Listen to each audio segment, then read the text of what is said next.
రాజధాని విస్తరణకు అవసరమైన భూ సమీకరణకు మరికొన్ని గ్రామాలు ముందుకొచ్చాయి. పెదకూరపాడు నియోజకవర్గ పరిధిలోని కర్లపూడి, లేమల్లె గ్రామాల్లో రెవెన్యూ అధికారులతో కలిసి ఎమ్మెల్యే భాష్యం ప్రవీణ్ గ్రామ సభ నిర్వహించారు.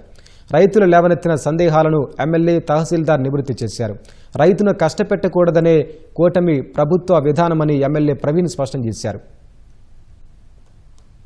ల్యాండ్ పూలింగ్ ఇవ్వవలసిందిగా రైతులందరినీ కోరారు.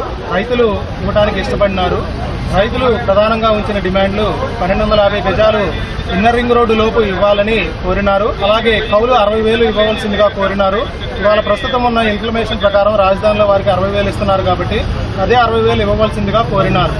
ఈ రోజైనా ఇవ్వడానికి సిద్ధంగానే ఉన్నారు. కాకపోతే క్రమేపీ డెవలప్మెంట్ చేసుకుంటూ వచ్చి తీసుకోవాల్సిందిగా రైతులు కోరారు. కాబట్టి ఈ విషయాల్ని గవర్నమెంట్ కూడా దృష్టిలో ఉంచుకొని అవసరమైన మేరకు తీసుకుంటూ ఎక్కడైతే వాళ్ళకి నీడ్ ఉందో వాటిని తీసుకుంటూ త్వరగా డెవలప్మెంట్ చేయాల్సిందిగా రైతులు పక్షాన కోరడం జరిగిందండి. గతంలో ఈ గ్రామ ప్రజలందరూ నా దగ్గరకు వచ్చి ఆ ల్యాండ్ కి సంబంధించి రైల్వే లైన్ గానీ రోడ్లు గానీ పోతున్నాయి, ఎక్కువ ల్యాండ్. ఈ ల్యాండ్ ఎక్విజిషన్ విధానంలో తీసుకుంటే మేము నష్టపోతాము, ల్యాండ్ పూలింగ్ విధానంలో తీసుకోండి అని నన్ను అడగడం జరిగింది. దీన్ని అదే సందేశాన్ని అర్జీ రూపంలో సీఎం గారికి ఇవ్వటం, అట్లానే నారాయణ గారికి ఇవ్వటం జరిగింది. వాళ్ళిద్దరూ చర్చించి ఓకే చేయటం. దీన్ని 1 గ్రామం 2 గ్రామాలు తీసుకుంటే ప్రభుత్వానికి ఉపయోగపడే పరిస్థితులు ఉండవు కాబట్టి కొంచెం ఉపయోగపడే విధంగా 4 గ్రామాలను ఒక యూనిట్గా తీసుకుందామని పూలింగ్ విధానంలో మాట్లాడటం జరిగింది.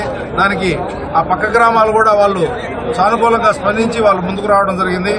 ఈ రోజు వరకు వైకుంఠపురం, పెదమద్దూరు, అట్లానే ఎండ్రాయి గ్రామాలు గతంలోనే 3 గ్రామాలు ఒకే రోజు పెట్టి దాదాపు 6,600 ఎకరాలని ఓకే చేయడం జరిగింది. ఈ రోజున ఈ కర్లపూడి గ్రామంలో 3,000 ఎకరాలని వీళ్ళు సానుకూల స్పందనతో అందరూ కూడా ఏకాభిప్రాయంతో ఓకే చేయడం జరిగింది.